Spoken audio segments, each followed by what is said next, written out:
There's a new focus to see inclusive language introduced on television so that those persons who understand sign can remain just as informed as the next person. So the theme for this year's International Sign Language Day, according to Disabilities Desk Coordinator Marshall Nunes, is fitting. It is very important that we pay attention to that this year in Belize, especially with the renaissance of activities and involvement of persons with disabilities. A couple of months ago, we had a meeting with all the on-air television producers, including Channel 5, and the conversation was to start inclusive language in public service announcements and emergency announcements and even news.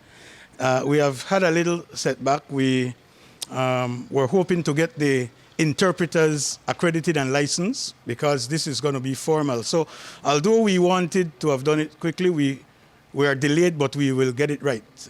Belize need to come on board with the rest of the world in terms of the inclusive language. In Belize, there are about 15 to 17 interpreters who practice sign language. One of those persons is Cherie Thurton, a special education teacher at Nazarene High School in Belize City. She has two siblings who are living with a disability. Thurton ended up training in the U.S. for 6 months before working with Stella Maris and ending up at the high school. Here at Nazarene High School, I'm blessed because Nazarene always accept these children.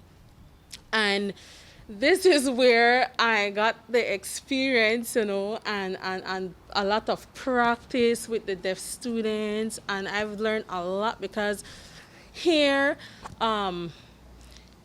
you have to just keep going. You have to learn more because every day you learn sign language. You don't know everything in sign language, but because of these children, you have to keep on your game. You have to keep studying, you have to keep researching, you have to keep just keep going because you want the best for them. You want them to know that, yes, I'm here to help you succeed. So far, there are about 5 students that have graduated from the high school. According to Turton, the COVID-19 pandemic has really brought about challenges to those persons who use sign as a means to communicate. I had a lot of texts from my deaf friends saying, I'm frustrated. I'm just frustrated. I can't understand this. I can't understand that. So I usually would communicate with them through maybe Facebook or just regular texting, and I would explain to them, I understand your frustration because I know some of you only understand just by facial expression. The ones that don't understand by facial expression also have a hard time because they are depending on the body language. And